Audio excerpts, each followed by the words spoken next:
Next हम देखेंगे ओज के गुण। तो क्या कहा है, गुरु शीतम मृदु लक्षणम बहलम मधुरम स्थिरम प्रसन्नम पिच्छिलम स्निग्धम ओजो 10 गुणम स्मृतम।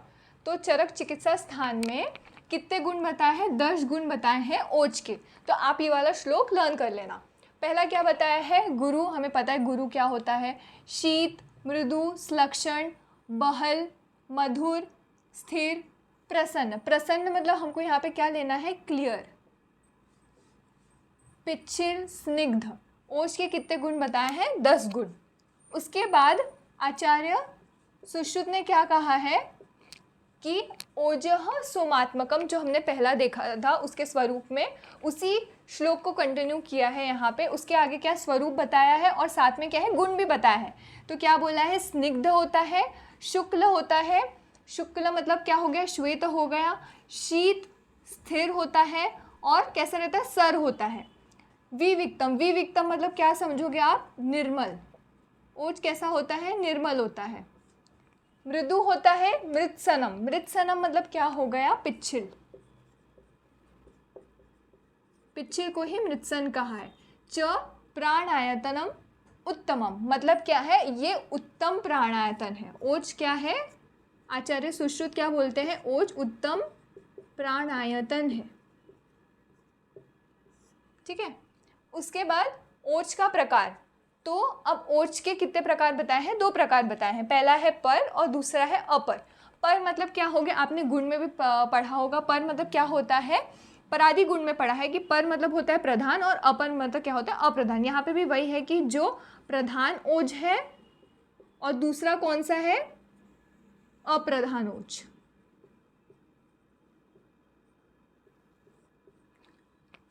अब हम लोग इसके पॉइंट्स देखेंगे। स्थान, तो पर ओज का स्थान कहाँ पे होता है, हृदय में होता है। हृदय में कौन सा ओज स्थित होता है, पर ओज। अपर ओज कहाँ पे, पूरे शरीर में वो कैसा रहता है, व्याप्त रहता है। सारे शरीर में अपर ओज व्याप्त रहता है। दूसरा पॉइंट है प्रमाण। अब क्वांटिटी, तो पर ओज की क्वांटिटी कितनी बताई है, 8 बिंदु। 8 बिंदु मतलब क्या हो गए, 8 बिंदु बताई है उसकी क्वांटिटी। उसके बाद है अपर ओज। अपर ओज क्या है, अर्ध अंजलि, आधा अंजलि बताया है अपर ओज। क्षय, अब देखो, जब पर ओज का क्षय होगा, अगर शरीर में पर ओज का अगर क्षय होता है तो क्या होता है, जीवन नष्ट हो जाता है। मतलब क्या होता है, मनुष्य की मृत्यु हो जाती है, जीवन नष्ट हो जाता है। पर अगर अपर ओज क्षय होता है, शरीर में अपर ओज का क्षय होगा तो क्या है, क्षय के लक्षण प्रकट होते हैं। क्षय के लक्षण हम आगे देखेंगे, कौन से क्षय के लक्षण हैं। तो वो सारे लक्षण प्रकट होते हैं अपर ओज के क्षय होने से। तो ये है डिफरेंशिएटिंग पॉइंट बिटवीन पर ओज एंड अपर ओज। नेक्स्ट पॉइंट क्या बताया है, ओज के कर्म। तो आचार्य सुश्रुत ने 15 चैप्टर में क्या कहा है, तत्र बलेन स्थिरोपचित मानसता सर्वचेष्टा स्वप्रतिघातः स्वरवर्ण प्रसादो बाह्यानाम अभ्यंतराणाम च करणानाम आत्मकार्य प्रतिपत्तिर्भवति। तो क्या कहा है, तत्र बलेन स्थिरोपचित मानसता मतलब क्या है, फर्स्ट पॉइंट क्या बताया ओज के कर्म में, ओज के रूप में विद्यमान बल से मांस धातु स्थिर तथा पुष्ट होता है। तो हमने क्या बोला था कि ओज मतलब क्या होता है, आचार्य सुश्रुत ने क्या बताया था, ओज ही बल है। तो बल रूप में शरीर में कौन प्रेजेंट है, ओज। मतलब बल कैसे फॉर्म में प्रेजेंट है, एज अ ओज। तो वो क्या करता है, जो मांस धातु है, मांस धातु है उसको क्या करता है, स्थिर करता है, स्टेबल करता है, तथा क्या है, उसको पुष्ट करता है, मतलब उसको उसका पोषण करता है। मांस धातु को स्थिरता प्रदान करता है और उसको पोषण करता है, उसका पोषण करेगा। नेक्स्ट पॉइंट बोला है सर्वचेष्टा स्वप्रतिघातः मतलब क्या हो गया, शरीर की सभी क्रियाएं ओज के कारण होती है। शरीर में जितनी भी क्रियाएं हो रही वो किसके कारण होती है, ओज के कारण होती है। और इसमें कोई बाधा नहीं होती, मतलब शरीर की जो क्रियाएं हैं वो कैसी होती है, वो स्मूथली होती है, उसमें कोई भी बाधा नहीं होती। नेक्स्ट पॉइंट कहा है स्वर वर्ण प्रसादो मतलब जो स्वर है और जो शरीर का वर्ण है वो कैसा होता है, ओज के कारण निर्मल होता है। बाह्यानाम अभ्यंतराणाम च कारणानाम आत्मकार्य प्रतिपत्तिर्भवति। मतलब क्या हो गया, जो बाह्यकरण है, बाह्यकरण कौन से हो गए, अभी यहाँ पे बाह्यकरण के लिए 2 पॉइंट है, ठीक है। एक तो हो गया 5 ज्ञानेंद्रिय, 5 ज्ञानेंद्रिय, 5 ज्ञानेंद्रिय हमें पता ही है कौन कौन से आते हैं, कर्ण, नेत्र, नासा, जिह्वा और त्वचा। ये क्या हो गए, 5 ज्ञानेंद्रिय हुई। फिर उसके बाद क्या होगी, 5 कर्मेंद्रिय, 5 कर्मेंद्रिय। 5 कर्मेंद्रिय में कौन कौन से आते हैं, वाक, पानी, पाद, मूत्र और गुदा। ये सब हो गए, क्या हो गए हमारे कर्मेंद्रिय, 5 कर्मेंद्रिय। एवं आभ्यंतर इंद्रिय, आभ्यंतर में कौन हो गए, मन। तो टोटल मिला के हमारे पास क्या हो गया, 11 इंद्रिय। ये जो 11 इंद्रिय है वो अपने अपने कार्य को करने में उत्तम रूप से प्रवृत्त होती है। तो ओज क्या करता है, ये जितने भी 11 इंद्रिय है उनको अपने अपने कार्य करने में उत्तम रूप से प्रवृत्त करता है। नेक्स्ट पॉइंट है ओज एज अ उपधातु, ओज उपधातु रूप में। तो ओज एज अ उपधातु ये किसी आचार्य ने नहीं बताया है, मोस्ट ऑफ द आचार्य ने नहीं बताया है, बट आचार्य शारंगधर ने शुक्र का उपधातु क्या बोला है, ओज। ओज एज अ उपधातु शुक्र धातु का बताया है। फिर मल का भी सेम केस है, किसी आचार्य ने नहीं बताया, पर अष्टांग हृदय में क्या कहा है कि शुक्र का जो मल है वो क्या होता है, ओज। ओज एज अ मल किसी आचार्य ने नहीं बताया, बट अष्टांग हृदय में शुक्र का मल जो है वो ओज कहा है। आगे का पॉइंट है ओज क्षय के निदान। अब निदान मतलब क्या हो गया, उसके कॉजेस, या फिर आप बोल सकते हो एटियोलॉजिकल फैक्टर्स। तो ओज क्षय के कौन कौन से कॉजेज है वो देखते हैं। तो आचार्य चरक ने बोला है वात एवं कफ के क्षीण होने पर, मतलब कौन से दोष है, वात दोष और कफ दोष क्षीण हो गया, ये दोनों दोष क्षीण हो गए। और जो पित्त है वो कैसा हो गया, बढ़ा हुआ पित्त, बढ़ा हुआ पित्त मतलब पित्त बढ़ गया। तो ये जो पित्त है ये बढ़कर क्या करता है, शरीर में संचार करता है, इसका संचार जो है वो होता है शरीर में, सर्कुलेट होता है, और संचार करता हुआ ये देह से ओज का नाश करता है। मतलब पित्त बढ़ जाएगा और पूरे शरीर में संचार करते हुए क्या करता है, ओज का नाश करता है। ओज क्षय के निदान में आचार्य सुश्रुत क्या कहते हैं कि ओज का क्षय कैसे हो सकता है, अभिघात होने से, मतलब शरीर पे आघात होने से, धातुओं का क्षय होने से, कोप यानी मतलब क्या हो गया, क्रोध करने से, शोक करने पर, चिंता करने पे, श्रम करने पे, और क्षुधा, इन सारी चीज़ों से क्या हो सकता है, ओज का क्षय होता है। नेक्स्ट पॉइंट है ओजो विकृति। तो आचार्य सुश्रुत ने ओज क्षय की 3 अवस्था का उल्लेख किया है। ओज की विकृति 3 प्रकार की मानी गई है, 3 प्रकार की क्या है, ओज की विकृति मानी गई है। तो कौन सा है, तस्य विस्तंसो व्यापद क्षय इति लिंगानि भवन्ति। आचार्य सुश्रुत क्या कहते हैं, ओज की विकृति के लिए कौन कौन से 3 प्रकार बताए हैं, ओज विस्तंस, ओज व्यापद और ओज क्षय। तो सबसे पहले हम लोग देखेंगे ओज विस्तंस। ओज विस्तंस के लिए क्या कहा है, संधि विश्लेषो गात्रणम सदनम दोष च्यवनम क्रिया और सन्निरोधश्च विस्तंसे। सबसे पहले हम लोग देखते हैं ओज विस्तंस। ओज विस्तंस का मीनिंग क्या होता है, विस्तंस मतलब क्या हो गया, डिस्प्लेसमेंट,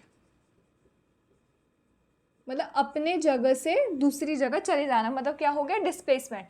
तो अपने स्थान से च्युत होना, च्युत मतलब क्या हो गया, डिस्प्लेसमेंट होता है, उसी को क्या कहते हैं, विस्तंस। अपने स्थान से च्युत होना क्या बोलते हैं, ओज विस्तंस। उसके क्या लक्षण बताए हैं, अब जब ओज का डिस्प्लेसमेंट होगा, मतलब ओज अपने स्थान से जब डिस्प्लेस होगा तो हमें कौन कौन से लक्षण दिखेंगे, उसके लिए ये श्लोक बताया है। तो पहला पॉइंट क्या कहा है, संधि विश्लेषो, मतलब क्या होता है, संधि का डिसलोकेशन होता है, मतलब क्या हो गया, loosening of joints, loosening of joints.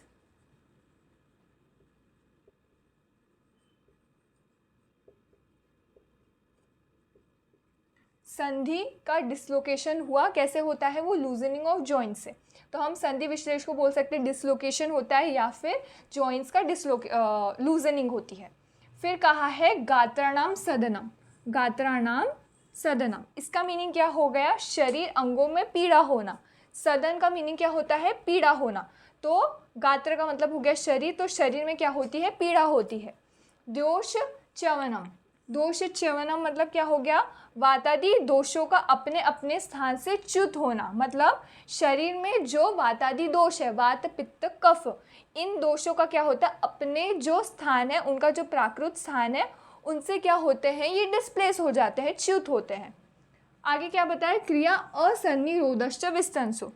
फिर लास्ट पॉइंट का मीनिंग क्या है, शारीरिक, मानसिक और वाचिक। मतलब वो शारीरिक हो सकता है, मानसिक हो सकता है एवं वाचिक जो क्रियाएं हैं, ये तीनों जो क्रियाएं हो रही है उनका क्या होता है, सम्यक रूप से न होना।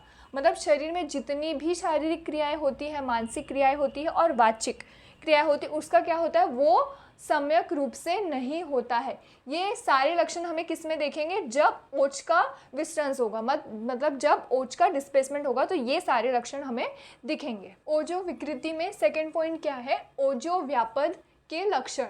ओजो व्यापद, ओजो व्यापद मतलब क्या हो गया, दोषों के द्वारा, वातादि जो दोष है उनके द्वारा क्या है, ओज दूषित होकर गुणहीन हो जाता है।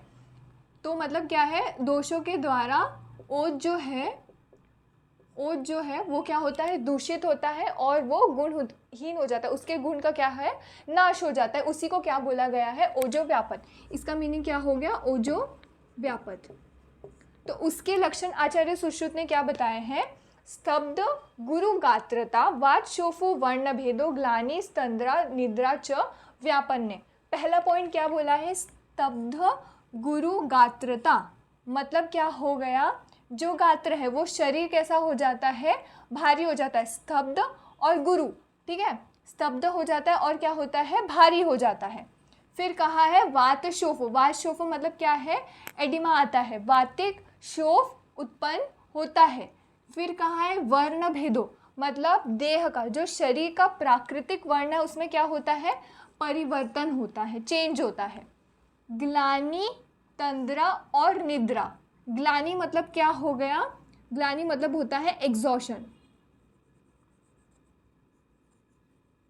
तंद्रा मतलब क्या हो गया, ड्राउजीनेस। और निद्रा मतलब नींद आती है। उसके बाद लास्ट स्टेज क्या बोला है, ओजो क्षय के लक्षण। तो ओजो क्षय मतलब ओज का क्षय होना, ये लास्ट स्टेज है। इसके लक्षण क्या बताए हैं, मूर्छा, मांस क्षयो, मोह, प्रलापो, मरणम इति च क्षय। तो पहला पॉइंट क्या है, मूर्छा। मूर्छा आती मतलब क्या होता है, जो मनुष्य रहता है वो अनकॉन्शियस हो जाता है,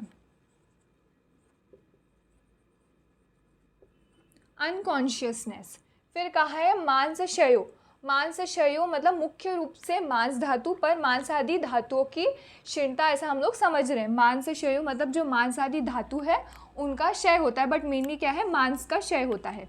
फिर कहा है मोह, मोह मतलब क्या हो गया, ज्ञान इंद्रिय का अपने अपने विषय को सम्यक रूप से ग्रहण न करना। मतलब जो शरीर की ज्ञान इंद्रिय है वो क्या है, अपने विषयों को, शब्द स्पर्श रूप रसगन, इनको क्या होता है, सम्यक रूप से ठीक प्रकार से ग्रहण नहीं कर पाती है।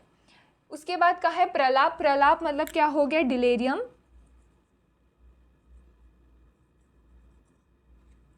लास्ट क्या है, मरणम इति। तो ओज का क्षय होने से क्या होता है, मृत्यु हो जाती है। Yeah, that's all for this video. I hope you like this video. Do not forget to like, share and subscribe to my YouTube channel. Thanks for watching. Bye bye.